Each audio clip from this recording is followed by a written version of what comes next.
After witnessing yet another paramedic quit within 2 years of qualifying, the idea was born to provide the most honest descriptions of ambulance work in the UK. There will be a lot of ranting, but this is as honest as I can be, having worked full-time for well over 5 years now. A lot has changed since then, and most of it for the worse. Yet from what I see, everyone outside thinks that things are great. If you are considering joining the ambulance service or becoming a paramedic, here are a few things you must know before starting. I want people to join with their eyes wide open before committing years of their lives and going into debt. A few disclaimers. The script is entirely mine, but AI generates the voice you are hearing. Many details are deliberately altered. I want to preserve anonymity as much as I can. Let's begin. Part 1. It is not what you think. The first thing you need to know is that the job is heavily romanticized by both the general public and all the TV shows that have gained so much popularity in recent years. Ambulance staff do not like to shit about their job in public or even in private. To be fully honest, we like that the general public still thinks we rescue pregnant women from the verge of death every day, and we don't want to look like any other job. In private, between ourselves, all we do is complain about what the job has become and compare it to what it used to be with a few people who stayed long enough to remember it. The image of an ambulance crew sitting at the station, waiting for the call to come, then rushing out to an emergency, only to go back and wait for another serious call, like the fire brigade does now. All that is gone. People with less than 5 years of experience can't believe that ambulance stations used to have beds, because after 2 a.m., it was unusual to get a call at all. That's why some people preferred to work nights, as you were likely to get 5 hours of sleep and have a semi-normal day afterwards.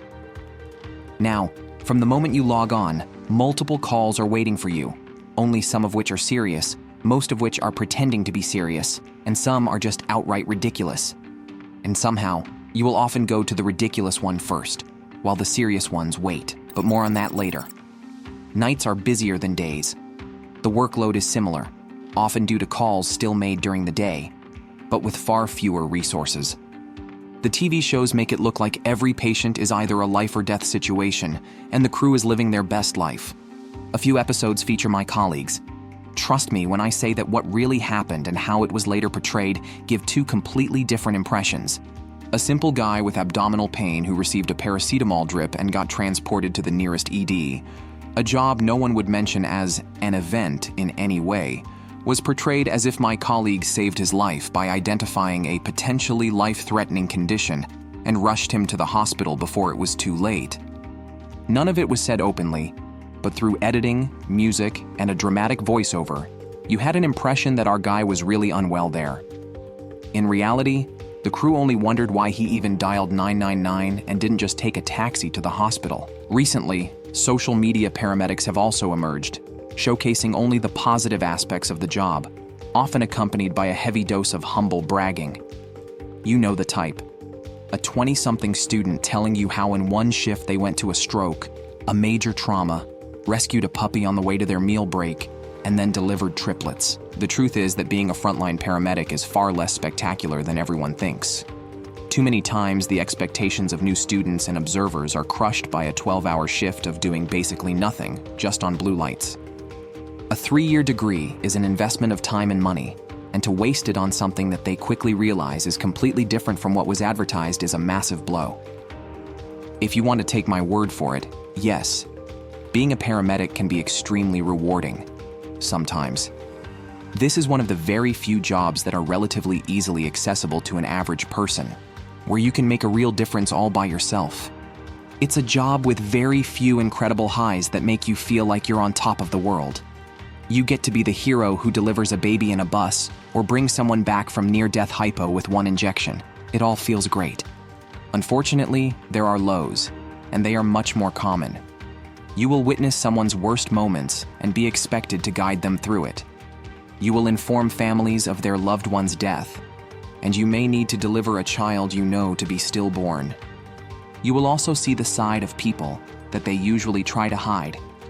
You will witness how people act when they are in great pain or withdrawing from drugs. You will see how people act when they are desperate.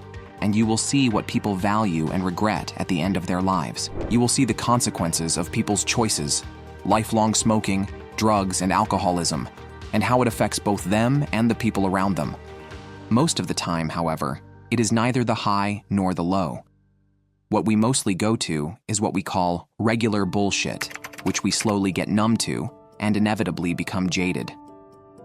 We can easily spend a whole run of 5 shifts with precisely 0 impact on the world, and all those miles seem like an absolute waste of everyone's time and money, including our patients.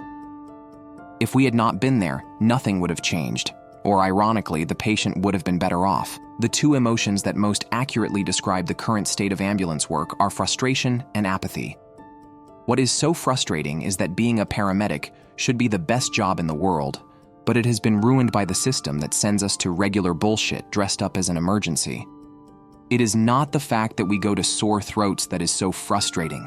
It's the fact that we go to that sore throat coded as Category 1 anaphylaxis on blue lights, and then spend all our time and effort trying to prove that it was not anaphylaxis for the paperwork. The best part is that after all that time and money spent, we do precisely nothing to help with that sore throat anyway. In my opinion, regular bullshit is far more soul-destroying than any drastic scenes we may witness sometimes. Don't get me wrong, there is nothing wrong with the regular bullshit by itself. They are all sick and need to be seen. But why buy an ambulance? Why on blue lights? Why with a full paperwork? And why is the super expensive first world system run by so many experts so incapable of filtering them? If I wanted to see sore throats and a 3-day-old cough, I would choose to work in a general practitioner surgery. But people who join the ambulance service do so specifically not to see these calls. The apathy stems from a complete lack of hope that the system will address or even acknowledge those issues. Everything I am going to moan about here is not mentioned in any official emails and is not part of the official discussion. I often wonder if the ambulance trust executives are aware of how much bullshit we go to, how many full shifts we spend busy, but in reality, doing absolutely nothing of value. There is also nothing more demoralizing than being stuck with some very kind elderly lady, but with a very bullshit problem, while the control room makes another, this time more desperate, general broadcast for an unresourced Category 1 call in your area. There are times, usually in winter, when, as a frontline paramedic, it makes you think that you would not want to be a patient of your own service, not because of the quality of the paramedics, but because you may not even get the chance to see them. Thankfully, the public still holds paramedics in high regard, despite the waiting times. However, I believe that if the system doesn't change as a whole, our good reputation will start to fade away.